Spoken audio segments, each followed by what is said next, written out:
It started with a half-eaten croissant. Not just any croissant, her almond croissant. The kind she swore was too decadent for weekdays, the kind she only ever treated herself to on Sundays, curled on the couch in her oversized sweater, humming along to those annoying French cafe playlists she thought made her seem worldly. But that morning, a Wednesday, it sat in the trash, ripped in two, its filling smeared on the inside of the wrapper like someone had bitten into it with no intention of finishing. That's what snagged my attention first. Not the act itself, but the sheer disregard, the waste of a ritual. She wasn't even supposed to be home that morning. She'd left early, said she had a double shift at the hospital, something about a staff shortage, and a new supervisor breathing down everyone's necks. I remember nodding, barely looking up from my email, still half asleep and sipping my black coffee like it was medicine. But then the croissant, mocking me from the top of the trash, bold and obvious, like a signature left on a ransom note. I stood there, holding the fridge door open, letting the cold air fog my glasses as I stared at it. That was when I started to pay attention. My eyes scanned the kitchen, subtle now, calculating. 2 coffee mugs in the drying rack, one hers, the pale blue ceramic with the hairline crack she never let me wash, and one I didn't recognize. A bland black mug, cheap-looking, chipped on the rim. Nothing we owned. Not ours. That set something ticking in my head. I walked through the apartment like a museum curator, noticing details I'd never cared about before.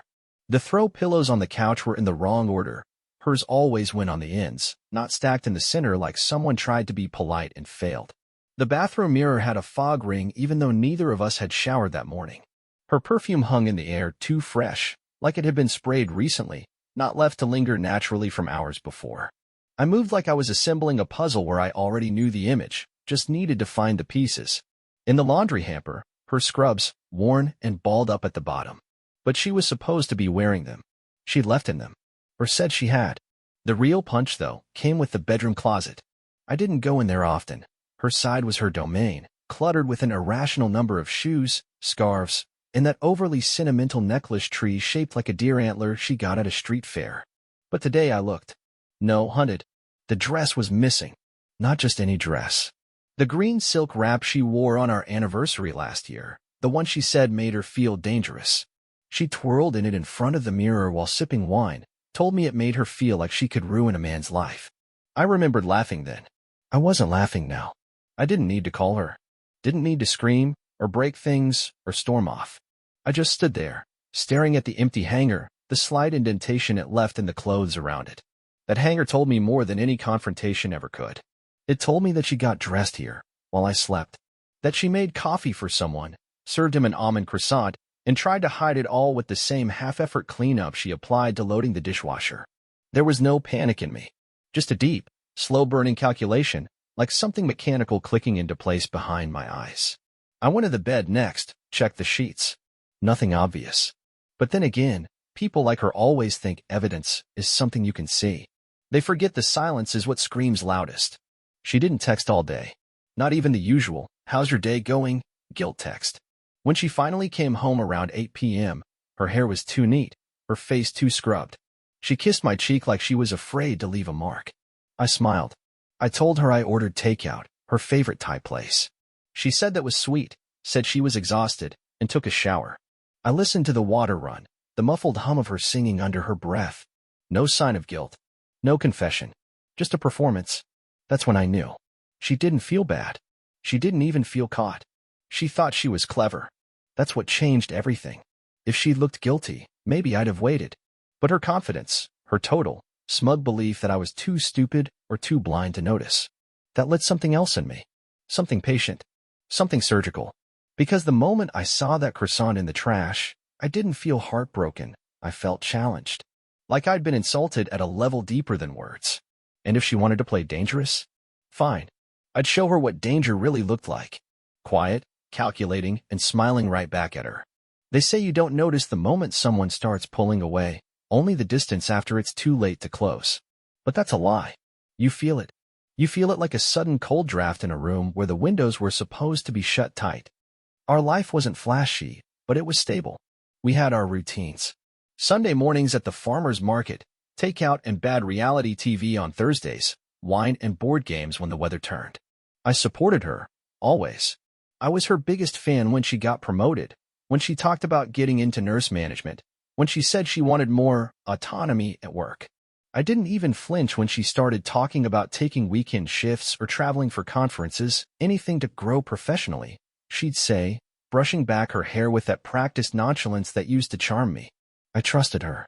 Not blindly, but with the kind of quiet certainty that builds over years of brushing your teeth next to someone, of folding their laundry, of memorizing the way they like their coffee. But then things started to tilt. She stopped taking me up on the little things. No more date nights. She was always too tired or just wanted some downtime. But I'd find her on the couch late at night, laughing at something on her phone, thumb flicking through TikToks or texts she wouldn't let me see. One night, I reached for her, and she actually flinched like my hand burned. Said she was just startled. I let it slide. She started going to the gym. I encouraged her. Even paid for a premium membership.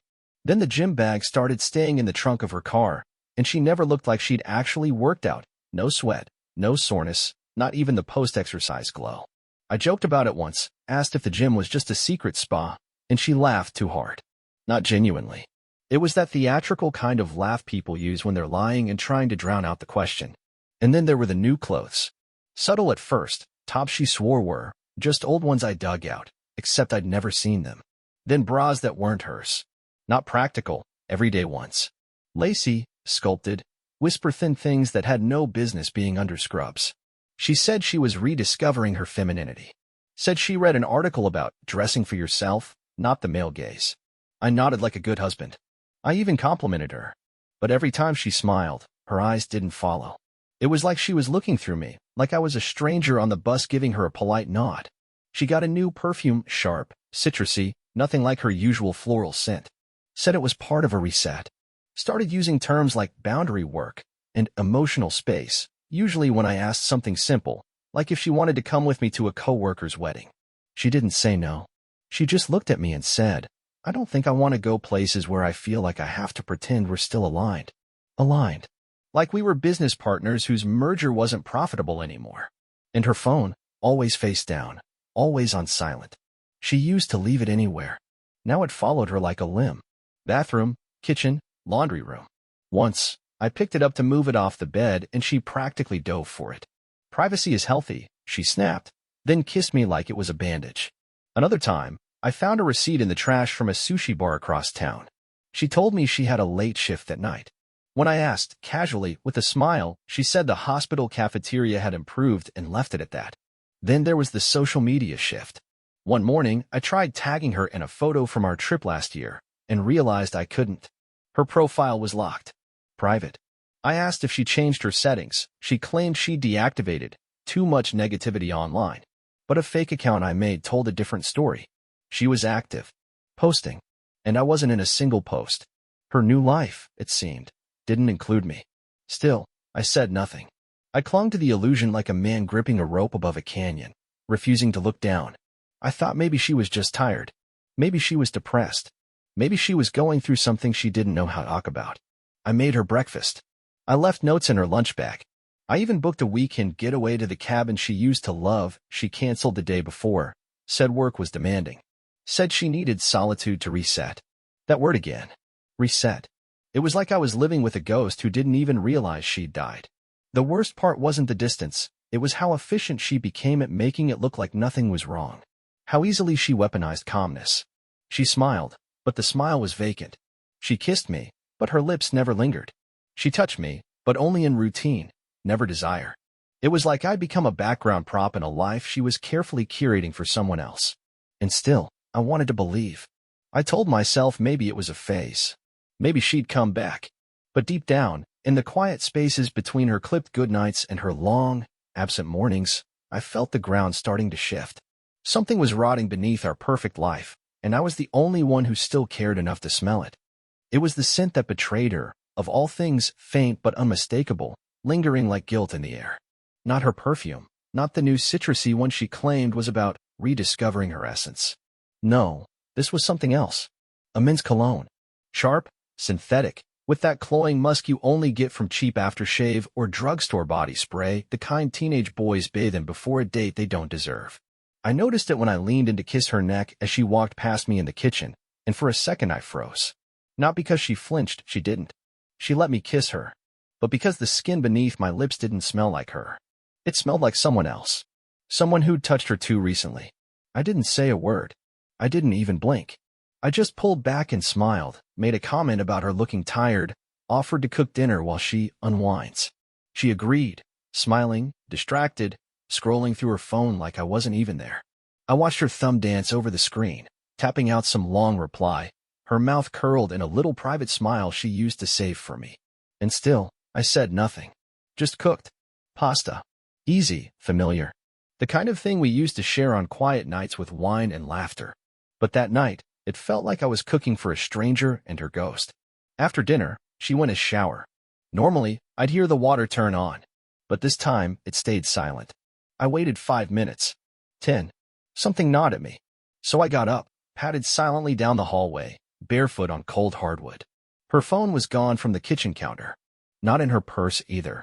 She always left it behind to charge. Always. But tonight it vanished with her. I approached the bathroom door. It was closed, not locked. I pressed my ear against it. Nothing. No water. No rustling. Just silence. Then, faintly, the sound of her voice. Low. Murmuring. Intimate. Not the tone you use for a friend. Not the tone you use for anyone except someone who's seen you bare, inside and out. I couldn't make out the words. But I didn't need to. I knew that tone. I'd heard it for years, back when it belonged to me. She laughed softly, breathy, like a teenager sneaking a call past curfew. My jaw tightened. Not in rage. In resolve. Something in me shut off like a light switch.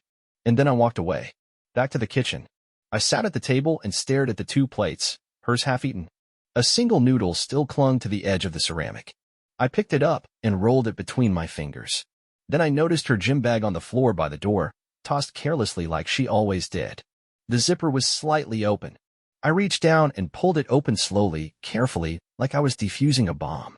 Inside, her water bottle, a towel, a fresh pair of leggings, a t-shirt. Still folded. Still clean. But at the bottom, something off a wrapper.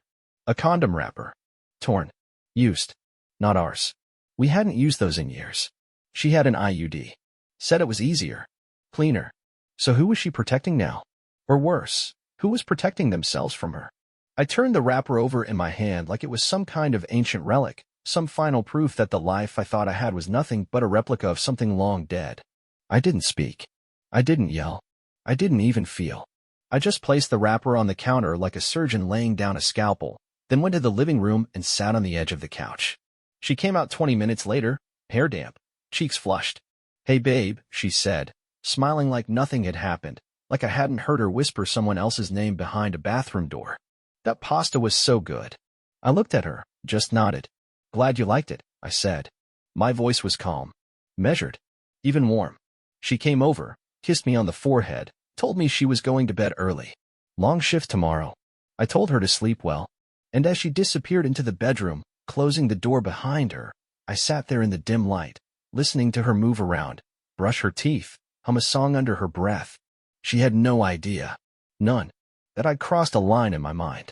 That whatever part of me had once begged for her love, clung to her like a man drowning, had finally drowned. And what rose in its place was something different. Something colder. Smarter. Patient. That was the moment everything snapped, not in rage, but in calculation. I wasn't heartbroken. I wasn't betrayed. I was activated. And I was going to bury her with a smile on my face. The next morning, I woke before her. I didn't move. Just lay there, eyes open, listening to the rhythm of her breathing, the subtle weight of her beside me. It was still dark, the house quiet, and in that silence I made a vow not to confront, not to cry, not to fall apart. No, I would dismantle her life brick by brick, and she wouldn't even realize it was happening. I started with her phone, not by taking it, but by watching how she used it. Her password hadn't changed in years. She assumed I never cared enough to check. She wasn't wrong until now. I memorized the rhythm of her fingers as she typed it in, the sequence as familiar as the sound of her voice. I never unlocked it, not directly. That would have been sloppy. Instead, I watched the name she responded to. I noticed patterns. Jess always messaged late at night.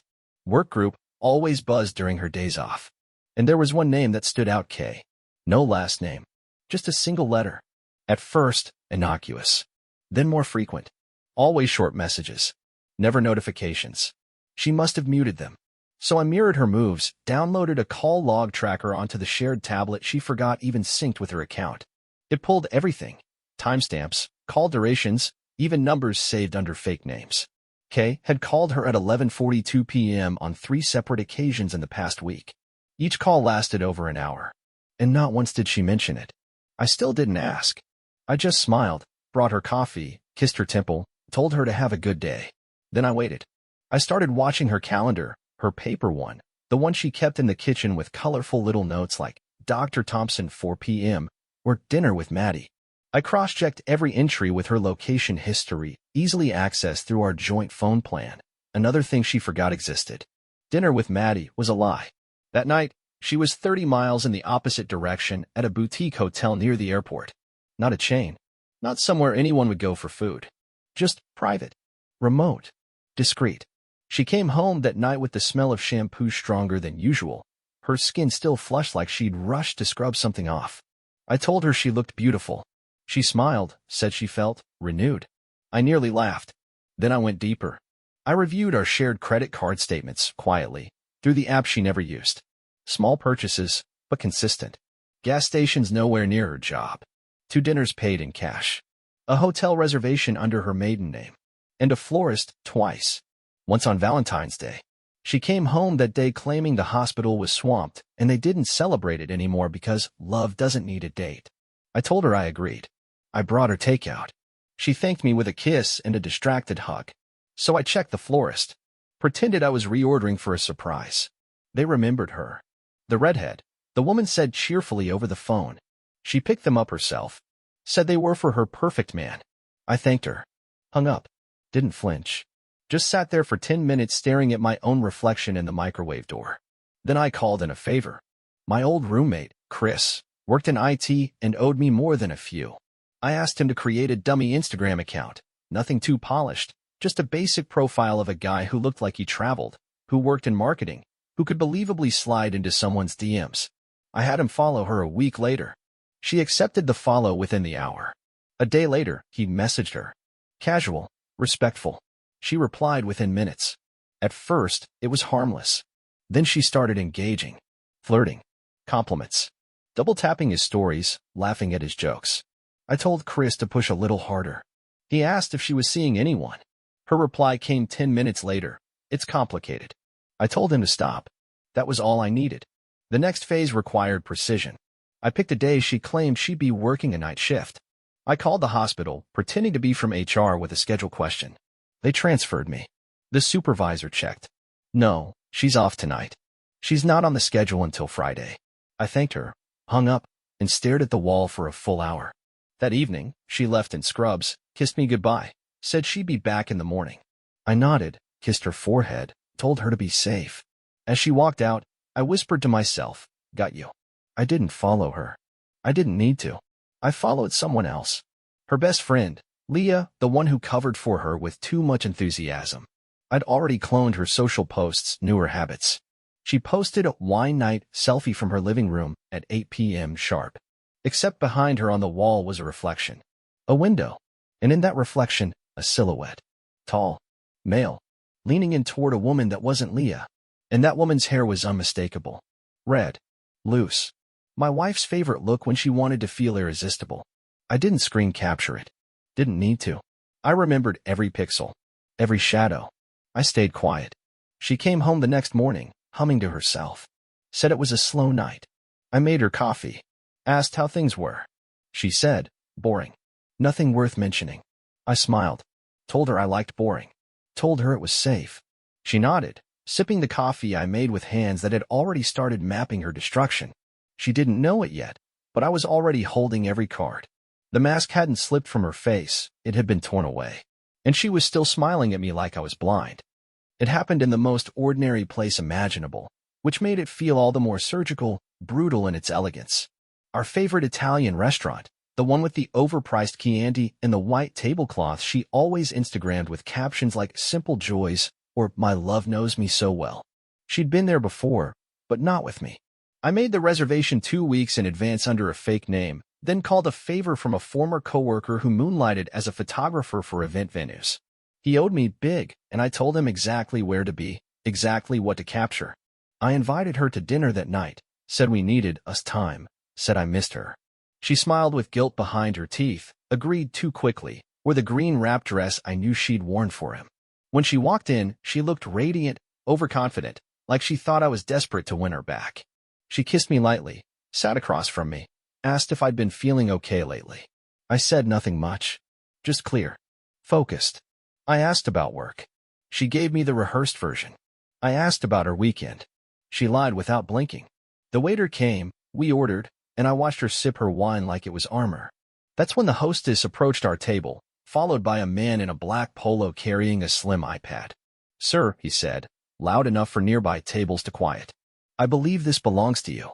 He handed me the iPad, turned to a specific photo, and tapped it twice before walking away. She froze.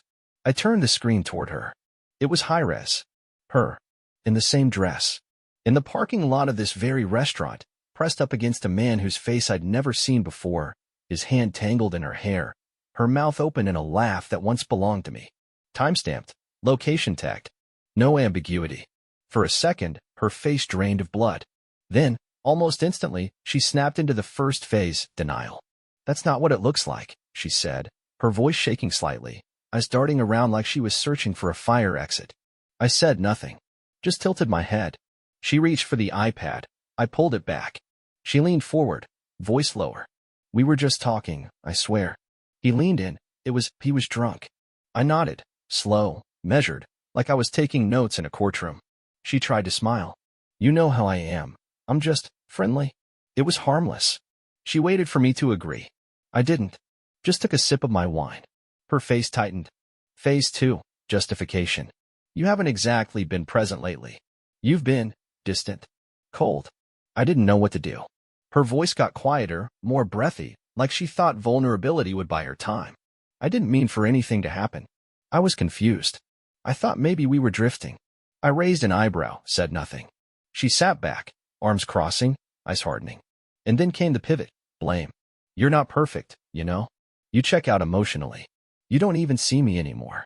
Her voice rose slightly, enough to make a nearby couple glance over. "I tried to talk to you. You shut me out.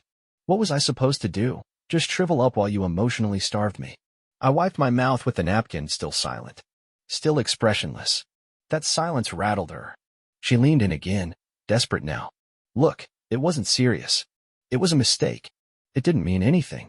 She smiled like we were conspiring together. "You know I love you." "I do. This was just a phase. People go through things. We can fix this." I tapped the screen again.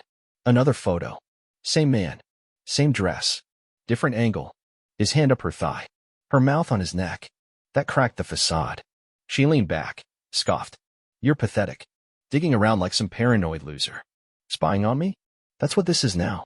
Her voice was full of mockery, but her hands were trembling. "You think this little performance makes you look strong? It makes you look obsessed. No wonder I needed someone else to feel human." I smiled, not with warmth, but with finality. Then I spoke, calm, steady, no higher than a whisper. "You lied. You let me build a life with you while you gutted it from the inside out. You brought another man into our world, wore the same dress, walked into the same restaurant, kissed him with the same mouth you used to lie to me. That's not a mistake. That's strategy." Her mouth opened slightly. But I kept going. "I know every place you've been. Every name you've changed. Every night you said you were working late. I know about the motel near the airport. The fake email account. The money you withdrew in cash so I wouldn't see it. I didn't lose you. I uncovered you." She looked around, panic blooming now that her performance had failed. The waiter approached with the food. I held up a finger, dismissing him without looking away from her. "I invited you here to watch you unravel. And you did it beautifully." Her voice broke for the first time. "Please," she whispered, not finishing the sentence. Her hand moved toward mine. I didn't pull away. I let it hover there. I wanted her to feel the space she could no longer cross. She didn't cry. Not yet. But the fear was there, just under the surface. The fear of exposure, of losing control. She was used to manipulating men into silence. But I wasn't silent anymore. I was deliberate. I was done pretending not to see. The tension between us sat like a blade on the table. She didn't know if I was about to walk away or cut deeper. And I wasn't going to tell her. Not yet. Let her sit in it. Let her stew in the silence she mistook for weakness. The check hadn't even arrived, and the war had only just begun. She started unraveling the second I stood up from the table and didn't reach for her, didn't offer to help her from her chair, didn't look at her like she still mattered, because she didn't. The silence between us as we walked to the parking lot was suffocating for her, not me. I was calm, centered, a man no longer inside the fire, but watching it from the outside as the building collapsed. The moment the car doors shut, she snapped. So that's it. You're just gonna sit there like some smug little judge? After everything we've been through. Her voice cracked, loud and desperate, but I said nothing. Just started the engine, eyes forward. Don't act like you were perfect, she shouted, twisting in her seat to face me, eyes wild. You smothered me. Every single day, it was you and your little routines, your lists, your structure, like living with a robot. Still nothing. Just the quiet hum of the engine and the click of the turn signal. I needed more, she spat. I needed someone. Someone who made me feel alive, not like a goddamn houseplant you water once a week with approval. I turned my head slightly, looked at her for one full second, then said, "And you thought cheating made you feel alive?" She blinked, caught off guard by the precision of the strike. "You never saw me," she said, softer now, trying a different tone, more wounded. "You think you loved me, but you didn't. You loved the idea of me, the quiet wife, the perfect partner. You never saw how hard I was trying." I tilted my head. "You weren't trying. You were hiding. There's a difference." That shut her up for 3 blocks. But only for 3. Then she exploded again. "You were boring," she hissed, almost gleefully, trying to hurt now. "You planned every part of our life like a spreadsheet. Spontaneity? Dead. Passion? Gone. You think any woman wants to grow old next to a calculator with a pulse?" I smiled faintly, not angry, just amused by how far she was willing to crawl through filth to convince herself she was clean. "Then why didn't you leave?" I asked quietly. "Why sneak around? Why not walk away if I was so unbearable?" She flinched. "Because I wanted to fix it," she shouted, voice cracking. "Because I thought maybe if you saw me differently, you'd change." I parked the car. Didn't even turn to face her. "So your plan was to sleep with another man and hope I noticed? That was your therapy?" She crossed her arms, eyes flicking away. "It was just supposed to be a fling," she muttered. "He wasn't supposed to matter. I didn't mean to fall." I cut her off. "You did mean it. Every message, every lie, every smile you gave him while I was making you dinner. That wasn't an accident. That was choice. Over and over." Her jaw tightened. "You think this is all on me?" she snapped. "You never even fought for me. You just let things rot. Like you were too proud to admit you were losing me." I turned to her, my voice low. "No, I let you rot. Because I was waiting to see if you'd notice. You didn't." She slapped the dashboard with her palm. "God, you're such a sanctimonious prick. You think just because you didn't scream, you're better than me?" At least I felt something. I stepped out of the car, walked to the front door. She followed, still shouting. "This wouldn't have happened if you were a real man. A real man would have known what his wife needed. A real man wouldn't let his marriage fall apart without a fight." I unlocked the door, held it open for her without saying a word. She stormed inside, dropped her bag, spun around. "Say something. Yell. Cry. Throw something. Care, for once in your life." I closed the door, locked it behind me. "You want me to care now? After you erased me piece by piece and called it growth?" Her voice lowered. "You can't just shut me out. We have history. We have." I interrupted her flatly. "You burned it. There's nothing left but ash." She tried to laugh, but it came out hollow. "So what now? You're just gonna leave? Start over like none of this mattered?" I walked past her, calm as a surgeon. "No. I'm going to let you stay in the mess you made. Alone. You wanted space? You'll get more of it than you can handle." Her face twitched. Her eyes watered, but not from sadness, fear. The realization that I no longer needed her approval, her tears, her stories. She reached for my arm. "Please, don't do this." I looked down at her hand, then up at her face. "I already did. The moment you chose him, you chose the ending." She stood there frozen, mouth open, no words left that could wound me. She was unraveling now, truly. Because her favorite weapon, my love, had been disarmed. And without it, she had nothing left to control. The morning after her tantrum, while she still sulked in the bedroom pretending to sleep off the emotional wreckage she created, I was already 5 steps ahead. I made coffee just like usual, set a cup down on the counter with the same quiet efficiency I always had, But inside, the war had begun. Not with fury. Fury is messy, unrefined, reckless. This was something colder. Surgical. I had no interest in shouting matches or dramatic exits. I wanted erosion. I wanted to strip away every illusion she'd built until she stood in the wreckage of the perfect life she destroyed, realizing it was her own hands that lit the match. I started with the basics: control.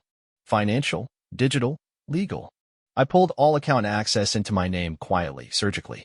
She never handled bills, never looked at balances, so she didn't notice when the joint bank account was emptied into my private one. Not overnight. That would have drawn attention. Just a few thousand here, a few thousand there. Scheduled transfers. Labeled as investment hold or debt consolidation. The kind of adult financial things she never bothered to ask about. I changed the passwords to all our shared streaming services, our insurance policies, even the backup cloud drive where all our tax documents and digital receipts lived. Then I logged into the utilities account and scheduled a transfer of services to my new name. Same with the car lease. The car was in both our names, but the payments were mine. I arranged a repossession date and scheduled a replacement rental for myself. I wasn't going to be the one stranded. I collected every receipt, every call log, every screen capture from her hidden Instagram exchanges, every geolocation ping that contradicted her lies. I printed them, bound them, and labeled them by date. Not to confront her, but for the lawyer I'd already retained through a referral from Chris, quietly, efficiently, under the guise of exploring options.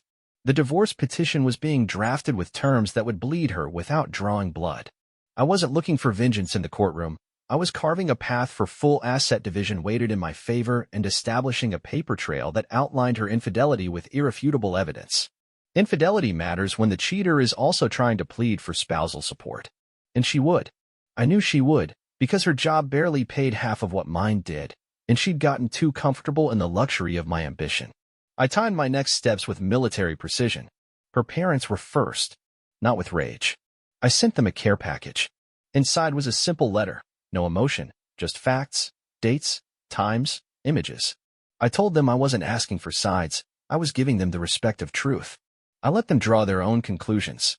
They didn't respond right away, but I didn't need them to. Her father would see it for what it was. He'd always been a man of logic, and she'd always sought his approval. Watching that vanish would be a blow she didn't anticipate. Then I turned my attention to her social circle. Not a mass message. That's amateur. I reached out to a few mutual friends, the ones with strong moral compasses, the ones she relied on to maintain her image as the victim when things got tough. I invited them for drinks, one by one. Each time, I brought a curated set of evidence, and I laid it out plainly, calmly, like a man presenting a case file to a jury. No theatrics. Just the undeniable. And each time, their faces shifted from disbelief to disgust to something worse. Pity. Not for me. For her. Because she'd built her whole identity on loyalty and emotional maturity. Watching that image crumble in the eyes of people who once admired her would be a slow death. I set up a call with her HR department under the pretense of verifying employment details for a loan application. I asked polite, seemingly innocent questions about her work schedule, her supervisor, her PTO history. They confirmed what I already knew, that she'd lied about being on call half the night she was with him. I recorded the call. Then I filed an anonymous report with their internal ethics department, citing misuse of hours and potential falsification of time cards. I didn't have to wait for it to ruin her reputation. It just needed to make HR nervous enough to watch her. She'd panic on her own. People like her always do when their lies stop working. The last piece was social exposure.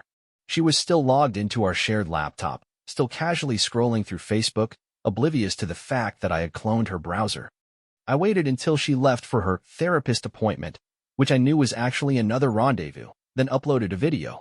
Not a revenge porn clip, nothing illegal, nothing dramatic. Just a simple compilation, photos, messages, voice notes.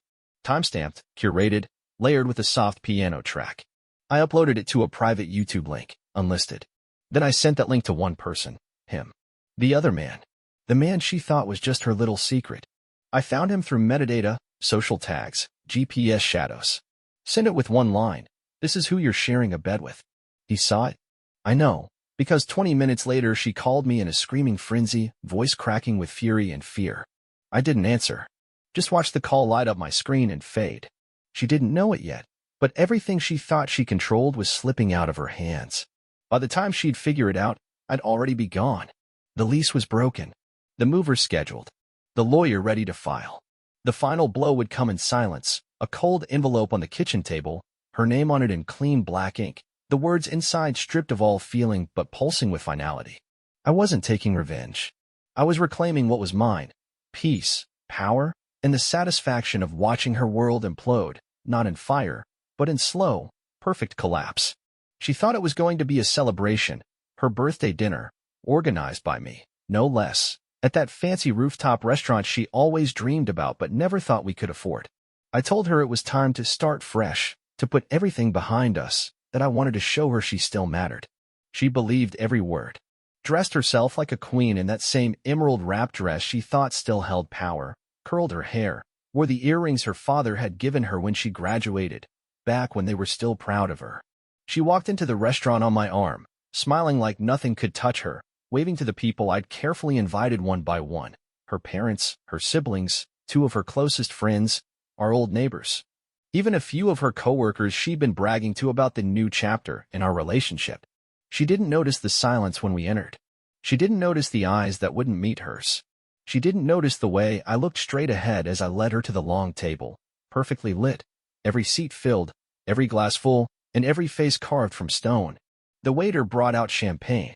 I stood up, raised a glass. She beamed, touched her chest like she was touched. I began with a toast to loyalty, to truth, to starting over. I said I wanted to give a gift no one could forget. She leaned in closer, waiting for some romantic gesture, some grand apology. Instead, the projector screen behind us flickered to life. A slideshow began. Nothing crude, nothing vulgar, just curated, time-stamped moments of her other life. Her lies, framed in high-definition clarity. The hotel receipts, the messages, the photos of her with him, the videos of her laughing while I sat home believing in us.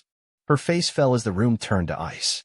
One of her coworkers gasped audibly when a screenshot showed her calling in sick, while wrapped in another man's arms. Her father stared forward, hands clenched. Her mother stood up and left, silently.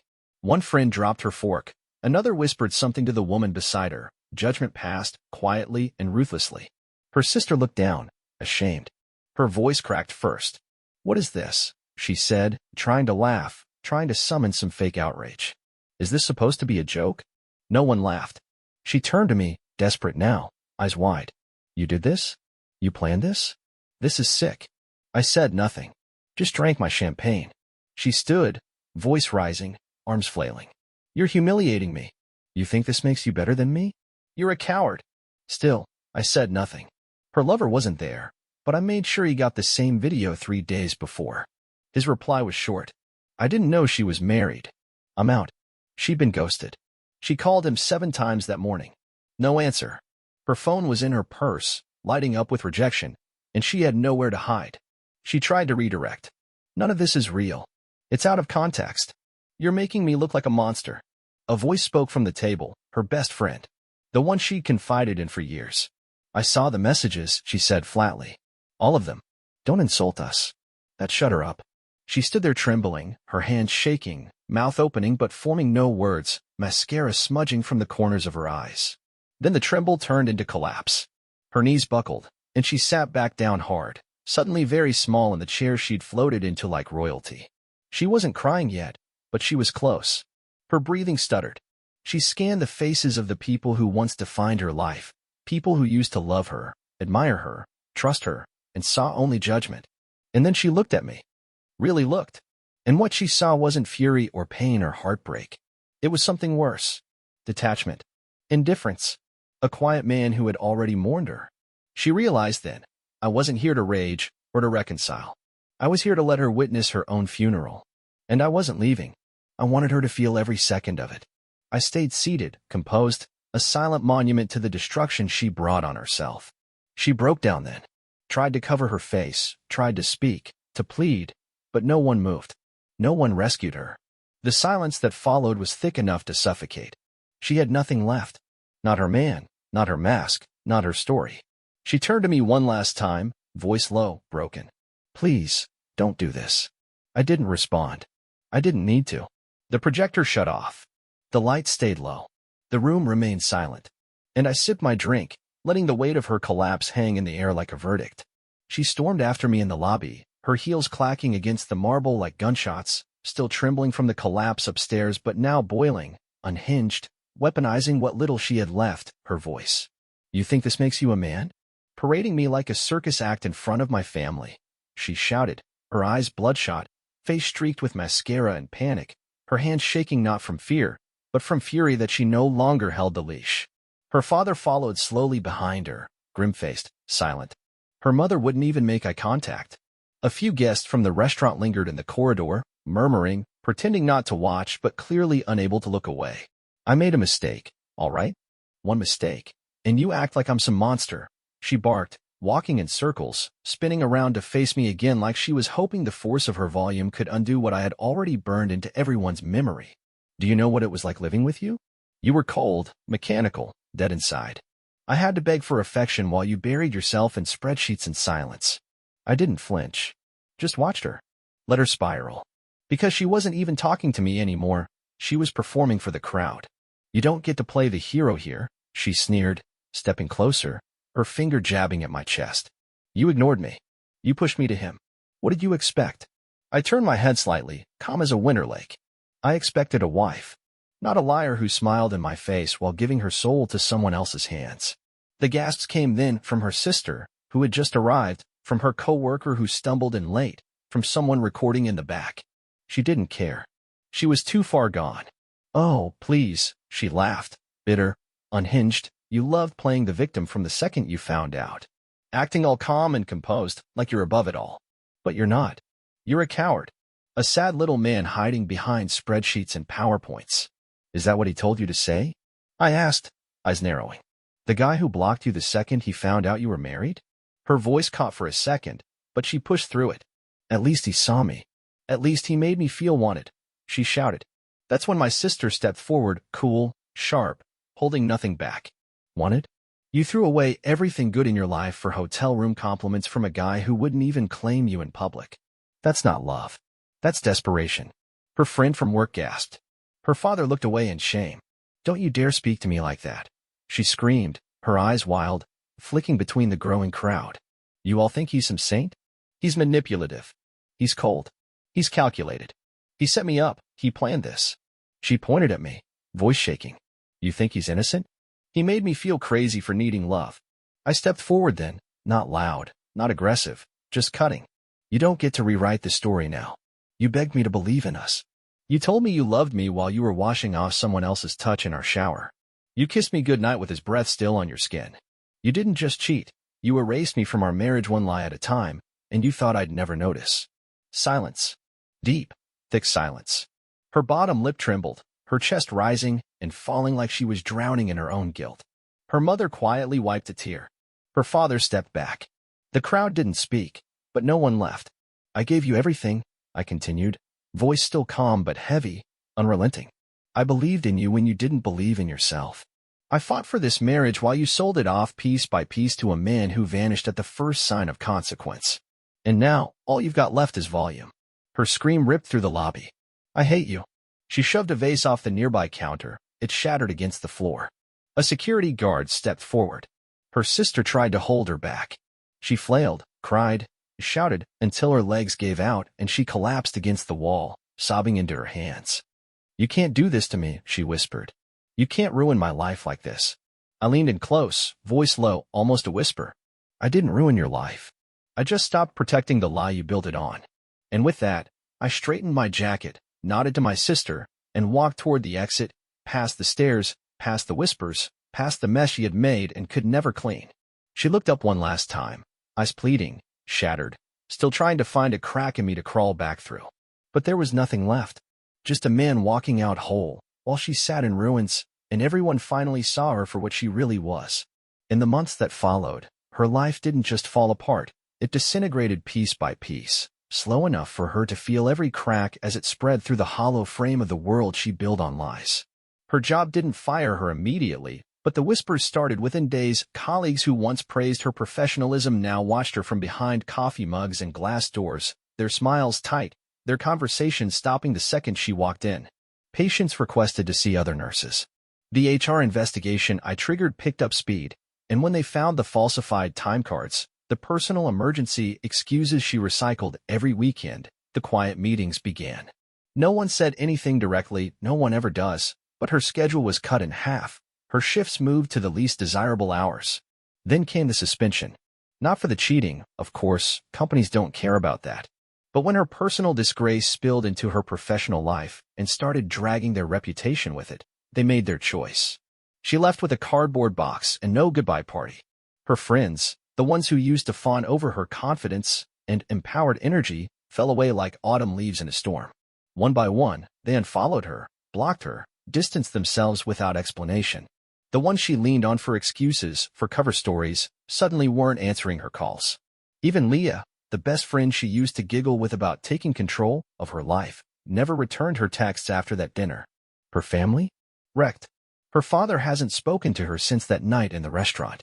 Her mother answers every third call, and only to say things like, "What did you expect me to say?" Her younger sister, who once idolized her, removed every photo of them together from her profile and posted a quote about betrayal that needed no explanation. Even her extended relatives, cousins, aunts, the ones who live for Facebook family drama, turned cold. She tried reaching out. First, a long email. Pages of justification disguised as remorse. I didn't reply. Then a letter in my mailbox, handwritten, pages wrinkled from where her tears hit the ink. I read it once. She wrote about how empty she felt, how wrong everything had become, how the man she chose over me blocked her, changed his number, disappeared the moment she told him she left her husband. He never intended to keep her. She was just something to pass the time between guilt and boredom.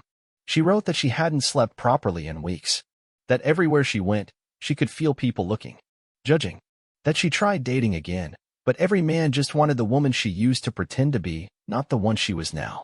She said she missed my quiet, my strength, my way of listening without needing to talk. She said she never realized how much safety I gave her, until she was alone in a city apartment with peeling wallpaper, working at a pharmacy 2 hours from the city, where nobody asked questions and she didn't have to see the looks anymore. But the message that hit hardest came late at night. A voicemail. Her voice hoarse, broken, empty. "I still love you," she said. "I know you'll never believe me. I know I don't deserve to be heard. But if you ever think of me, please remember something good." I saved the message. Not to keep. Just to remind myself how far she fell. The next day, she showed up at my door. No makeup, eyes swollen, her body wrapped in that same coat she once wore like armor. But it hung off her now like a flag of surrender. She looked up at me, tried to smile, but her lips couldn't hold it. "I just wanted to see you. Just once." I let her speak. She apologized. For everything. For the lies, the nights, the manipulation, the guilt she tried to flip on me. She cried, right there on my porch, saying she had nothing left, that she didn't expect forgiveness but needed to say it. I waited until the silence returned. Then I looked her in the eye, and I said, "You didn't lose me. You threw me away." Her face crumpled like the last page of a ruined book. She didn't try to speak again. She turned, walked away with slow, uncertain steps, like she hoped I'd call her back. I didn't. I watched her go until she faded into the streetlight haze, then closed the door behind her for the last time. That was the end of her. That was the last chapter she would ever write in my story. And when I finally blocked her number and deleted the message, I whispered the words I should have said the day she lied to my face. "You could have had forever, but you couldn't stop chasing nothing." Thanks for listening to my story. I know it was intense, but sometimes truth is louder than fiction. Now tell me, where are you listening from? And did you enjoy the ride?